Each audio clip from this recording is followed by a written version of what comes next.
मनुष्य हमेशा से अबूझ पहेलियों और रहस्यमयी कहानियों को जानने के लिए उत्सुक रहा है। और जब बात आती है अधूरे निर्माण या अधूरी कहानियों की, तो जो मनुष्य की उत्सुकता होती है वो आकर्षण में तब्दील हो जाती है, बदल जाती है। एक ऐसा ही रहस्यमयी और अधूरा निर्माण है, अनोखा निर्माण है, राजधानी भोपाल से 32 किलोमीटर दूर भोजपुर में, जिसे कहा जाता है भोजेश्वर। ये अधूरा निर्माण क्यों है, क्या है यहाँ की रहस्यमयी कहानियां और क्या है किंवदंतियां, आज हम आपको बताने जा रहे हैं। एक अधूरे निर्माण के पूरे सच के बारे में जानेंगे विस्तार से। अधूरे मंदिर के पूरे सच को जानने के लिए विस्तार न्यूज निकल पड़ा भोजपुर के लिए। क्रांकीट के जंगलों को पीछे छोड़ प्रकृति की हरी भरी गोद में बेतवा नदी के किनारे बना उच्च कोटि की वास्तुकला का नमूना भगवान भोलेनाथ के भोजेश्वर मंदिर को जाते समय खूबसूरत पहाड़ियां, मनमोहक हरियाली, कल कल बहती बेतवा नदी और सावन का ये मौसम लोगों को अपनी तरफ आकर्षित करता है। रायसेन जिले की गौहरगंज तहसील के ओबेदुल्लागंज विकास खंड में स्थित ये शिव मंदिर अपने आप में कई रहस्यों को समेटे हुए है। एक मंदिर जो अपने आप में अनोखा है, एक मंदिर जो अपने आप में अनूठा है, एक मंदिर जो आज भी अधूरा है, एक ऐसा मंदिर जहां पर एक ही पत्थर से बना है एशिया का सबसे बड़ा शिवलिंग। आस्था का केंद्रीय मंदिर अपने आप में कई रहस्यमयी कहानियों को समेटे हुए है, जिसे नाम मिला है भोजेश्वर।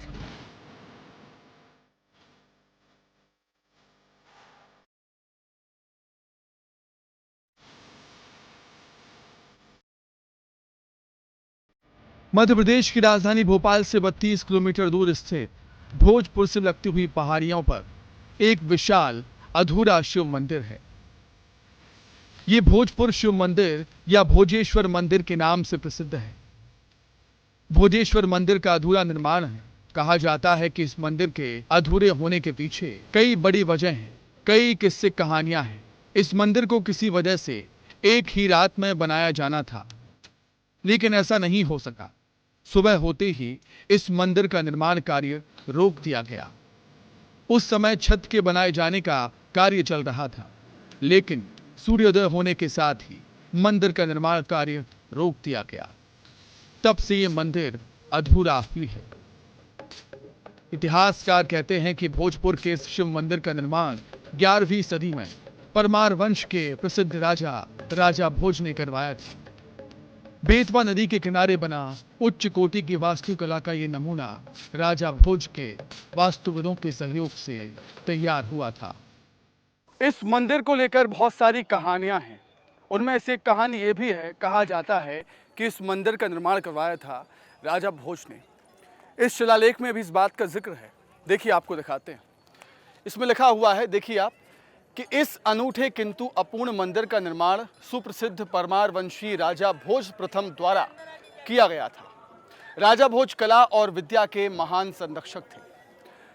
कई कहानियां ऐसी भी हैं कि पांडवों के द्वारा इस मंदिर का निर्माण हुआ, लेकिन कई कहानियां ऐसी भी हैं कि राजा भोज ने इस मंदिर का निर्माण करवाया था। अब राजा भोज ने इस मंदिर का निर्माण क्यों करवाया, इसके पीछे भी एक कहानी है, उसके बारे में भी जानेंगे। चलिए।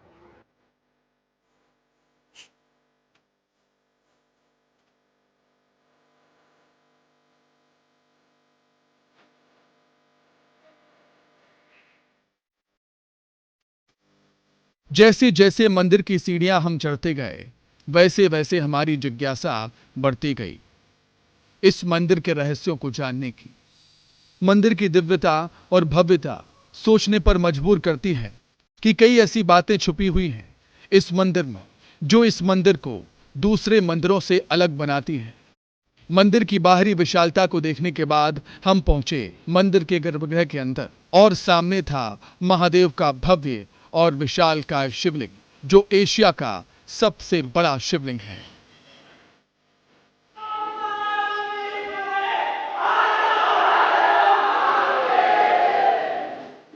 ओम त्र्यंबकम यजामहे सुगंधिम पुष्टिवर्धनम उर्वारुकमिव बंधनान् मृत्युर्मुक्षीमामृतात्। विस्तार न्यूज़ अब पहुंचा है मंदिर के गर्भगृह में। जैसा कि हमने आपको बताया कि इस मंदिर की सबसे बड़ी विशेषता है इसका विशालकाय और भव्य शिवलिंग, जो एक ही पत्थर से बना हुआ है, एक ही दिन में बनकर तैयार हुआ है। चिकने बलुआ पत्थर पाषाण से बना हुआ ये शिवलिंग एक ही दिन में बनकर तैयार हुआ। और भी कई खासियत है शिवलिंग की, कितना विशाल है, कितना भव्य है, इसकी भव्यता को जानेंगे आगे।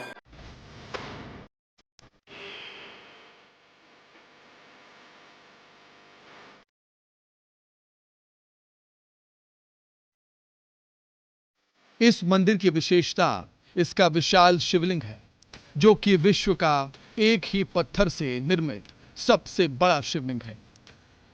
पूरे शिवलिंग की लंबाई 5.5 मीटर यानी 18 फीट, व्यास 2.3 मीटर यानी 7.5 फीट है। और केवल शिवलिंग की लंबाई की बात करें तो 3.85 मीटर करीब करीब 12 फीट। इतिहासकार और पुरातत्वविद के अनुसार इस मंदिर का निर्माण भारत में इस्लाम के आगमन के पहले हुआ था।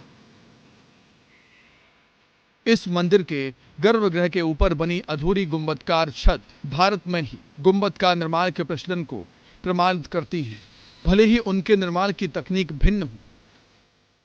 कुछ विद्वान इसे भारत में सबसे पहले गुंबदी छत वाली इमारत भी मानते हैं। इस मंदिर का दरवाजा भी किसी हिंदू इमारत के दरवाजों में सबसे बड़ा है।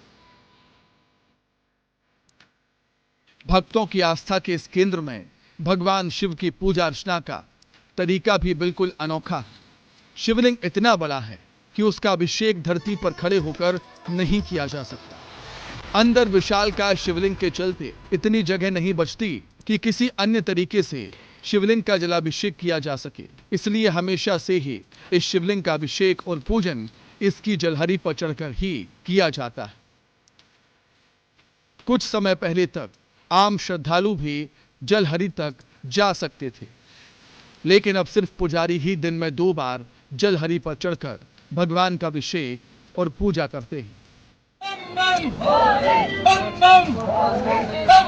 मंदिर में हर दिन सैकड़ों की संख्या में लोग भोलेनाथ के दर पर अपनी मनोकामनाएं लेकर आते हैं और भक्तों का उत्साह देखते ही बनता है।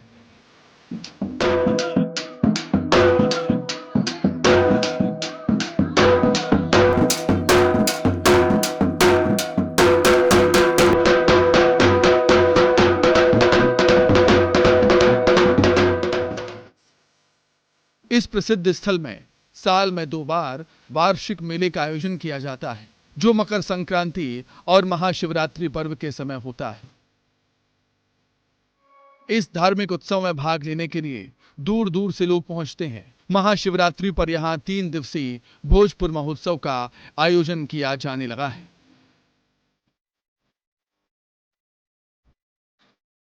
मंदिर के सच और मंदिर के इतिहास को जानने के लिए हमने मंदिर में पूजा करने वाले पुजारी से बात की, जिन्होंने इस मंदिर की भव्यता और रहस्य के बारे में हमें बताया विस्तार से।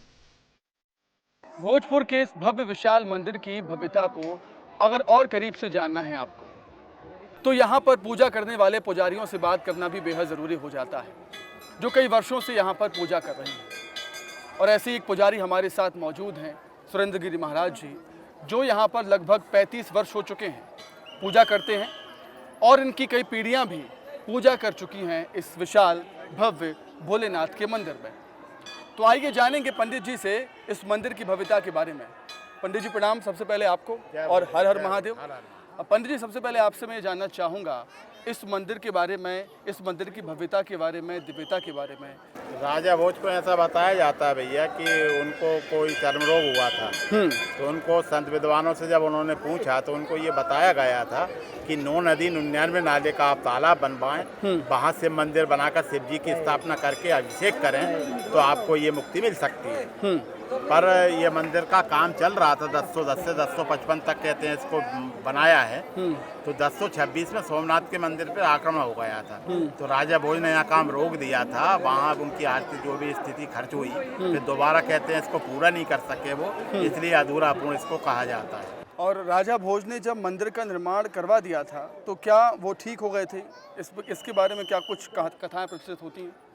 नहीं नहीं, कहते हैं कि वो उसके बाद में पूरा मंदिर नहीं हुआ, हाँ, तो उसके बाद वो अभिषेक नहीं कर सके, ऐसा अभिषेक नहीं कर सके। बेतवा नदी के बारे में भी कुछ कथाएं प्रचलित हैं कि बेतवा नदी पर ही एक बांध बनाया था राजा भोज ने, ऐसा कुछ है? नो नदी को रोका है। जितना आप प्लेन एरिया देख रहे हैं, ये पहले तालाब था। यहाँ से लेके भीमबेटका तक पहाड़ी जो है, वहाँ पूरा जलमग्न एरिया था। भोपाल का तालाब इसका एक छोटा सा टुकड़ा है, एक छोटा सा टुकड़ा है। अगर यहाँ नदी को रोक दिया जाए तो ये भोपाल के तालाब से टच हो जाएगा, जो कि लगभग कहते हैं 365 किलोमीटर के एरिया में बना हुआ था। ठीक है, अब दूसरी कथा के बारे में बात कर लिया जाए कि दूसरी कथा के बारे में कहा जाता है कि पांडवों ने इसका निर्माण करवाया था। माता कुंती को जलाभिषेक करना था तो रात में ही निर्माण करवा दिया गया। उनको ऐसा बताते हैं कि पांडवों को जब अज्ञातवास हुआ था तो भीमबेटका की पहाड़ी में आके रुके हैं गुफाओं में, तो माता कुंती उनके साथ थी, तो उनकी पूजन के लिए ये मंदिर बनाया गया था। और कुंती भोज के जो पिता थे उनका कुंती भोज नाम था। हाँ, तो माता कुंती के लिए उन्होंने ये मंदिर बनवाया था। सबसे पहले यहाँ पूजा माता कुंती ने की थी, ऐसा हमारे पूर्वज बताते आए हैं। माता कुंती के लिए जब ये मंदिर बना, पांडवों ने ये मंदिर बनाया, फिर भी ये मंदिर अधूरा है, इसके बारे में क्या कथा है? ये है तो राजा भोज के में कि अधूरा अपूर्ण कहते हैं इसको, हाँ, पर अधूरा अपूर्ण मंदिर होता तो ये मूर्ति स्थापित नहीं होती। अच्छा, मंदिर तो कंप्लीट ही रहा होगा ये। मतलब मंदिर कंप्लीट होता है तभी गर्भगृह में कोई शिवलिंग, कोई प्रतिमा स्थापित की जाती है। ये नियम है सनातन धर्मियों में, हम नियम कहते हैं। शिवलिंग के बारे में कहा जाता है कि ये मतलब एक ही पत्थर से बना हुआ शिवलिंग है, बलुआ चिकना लाल पत्थर, लाल पाषाण से बना हुआ ये शिवलिंग है।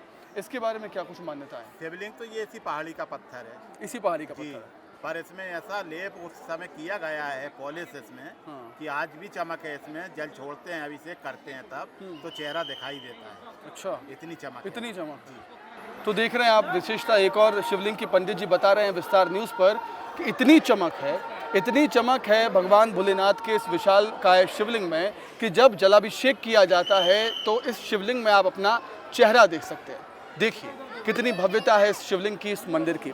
पंडित जी, एक और चीज़ मैं आपसे ये जानना चाहूँगा, जब पांडवों के अगर बारे में बात हम करते हैं, माता कुंती के लिए इस मंदिर का निर्माण हुआ, शिवलिंग को स्थापित किया गया, तो कहा जाता है कि इतना बड़ा विशाल का शिवलिंग, एशिया का सबसे बड़ा शिवलिंग कहा जाता है, तो फिर हो सकता है कि सब पांडवों की, माता कुंती की हाइट इतनी ऊंची होती होगी कि जलाभिषेक कैसे करते होंगे? नहीं, ऐसा कहा जाता है कि देखो आज भी हम शिवलिंग की स्थापना करेंगे तो बड़े से बड़ा शिवलिंग भी स्थापित करेंगे तो हृदय से ऊंचा नहीं होना चाहिए, अपनी छाती से, छाती से ऊंचा नहीं होना चाहिए। जो अभिषेक करें धार बीच पिंडी पर गिरे और थोड़ा नमन हो और उनका अभिषेक करें, दृष्टि गोचर हो, तब इनका महत्व अभिषेक का माना जाता है। अच्छा, तो ये तो इतने विशाल है, 21.5 फीट।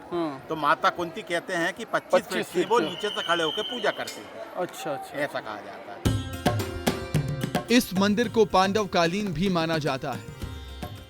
कहा जाता है कि पांडवों के अज्ञातवास के दौरान वे भोपाल के नजदीक भीमबेटका में भी कुछ समय के लिए निवास रखते। इसी समय में उन्होंने माता कुंती की पूजा के लिए एक भव्य शिव मंदिर का निर्माण करवाया। इस मंदिर को बड़े बड़े पत्थरों से स्वयं भीम ने तैयार किया था ताकि पास ही बहने वाली बेतवा नदी में स्नान के बाद माता कुंती भगवान शिव की उपासना कर सके। कहा जाता है कि कालांतर में यही विशाल शिवलिंग वाला मंदिर राजा भोज के समय विकसित होकर भोजेश्वर महादेव मंदिर कहलाया। तो मंदिर की भव्यता, दिव्यता के बारे में लगातार हम पंडित जी से बातचीत कर रहे हैं।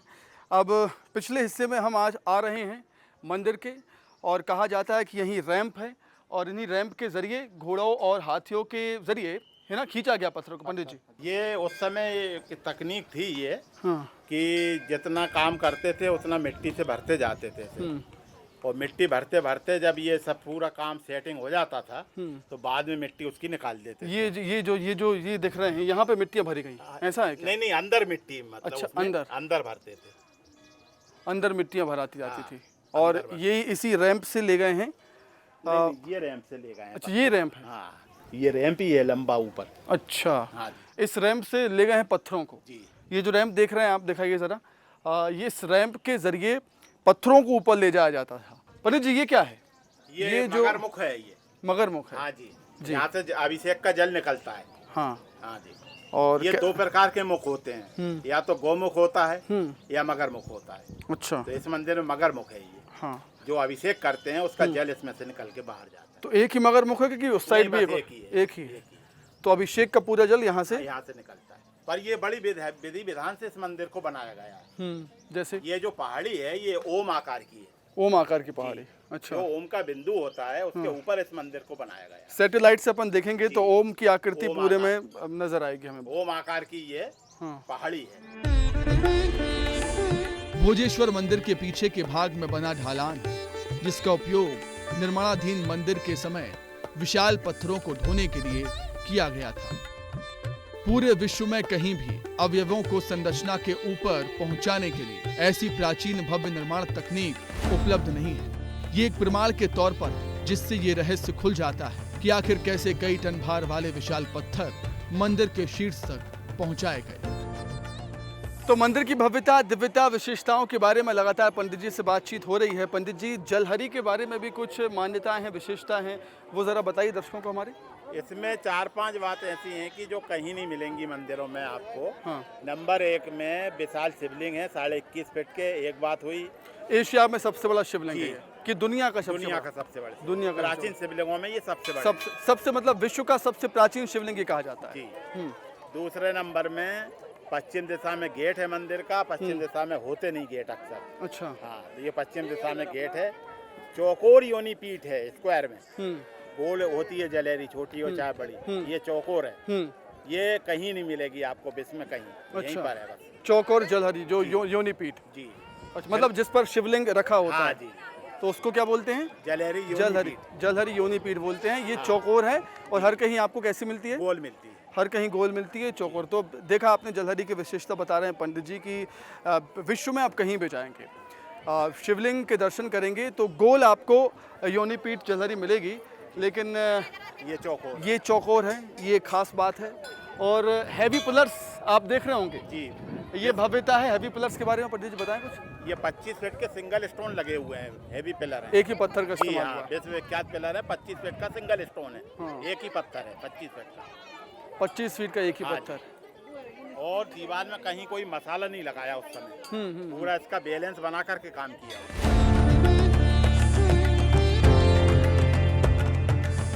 पंडित जी, खंडित मूर्तियों के बारे में क्या है कहानी? ये तोड़ा गया मुगलों के टाइम में। हाँ, कहते हैं हुसैन शाह ने तोड़वाया था इस मंदिर को 1034 में। हाँ। ये बांध तोड़ा, फिर उसके बाद मंदिर तोड़ा है। अच्छा, जी। मतलब इस मंदिर पर भी आक्रमण हुआ। आक्रमण हुआ है, इसीलिए टूटी मूर्तियां लगी। जगह जगह तोड़ा है, मूर्तियां तोड़ी हैं और जगह जगह शिवलिंग को कुछ नुकसान नहीं पहुंचा पाया। शिवलिंग को भी थोड़ा सा हो गया था। अच्छा। शिवलिंग जो होते हैं वो खंडित नहीं होते। शिवलिंग के जितने भी टुकड़े होंगे सब पूजनीय माने जाते हैं। इसलिए शिवलिंग खंडित नहीं होते, क्योंकि ये निराकार स्वरूप है भगवान। सदियों से ये मंदिर इसी तरह आस्था का केंद्र बना हुआ है। अपनी भव्य विशाल संरचना और ऐतिहासिक महत्व के चलते पुरातत्व विभाग के संरक्षण में आने के बाद इसे इसके मूल स्वरूप में लाने का प्रयास भी जारी है। भले ही वक्त की मार से इसके भौतिक स्वरूप में कुछ बदलाव हो, भले ही मनुष्य की बदलती प्रवृत्तियों ने इसे चोट पहुंचाई, लेकिन जिस शक्ति को आधार मानकर इस मंदिर की स्थापना की गई होगी, उसकी अलौकिकता की झलक आज भी इस जगह दिखाई देती है। ओम नमो भगवते रुद्राय नमः। ना आदि ना अंत है जिसका, ऐसे हैं देवादिदेव महादेव। महादेव के बारे में जितना जानेंगे उतना कम है, और ऐसा ही कुछ इस मंदिर के बारे में है, जिसकी भव्यता और दिव्यता आपने देखी। विस्तार न्यूज़ ने इस मंदिर से जुड़े हर एक रहस्य को बारीकी से छूने की कोशिश की, हर एक पहलू को बताने की कोशिश की है। उम्मीद है आपको हमारी खास पेशकश बेहद पसंद आई होगी। हमारी इस खास पेशकश को देखने के लिए आपका बहुत धन्यवाद। हर हर महादेव।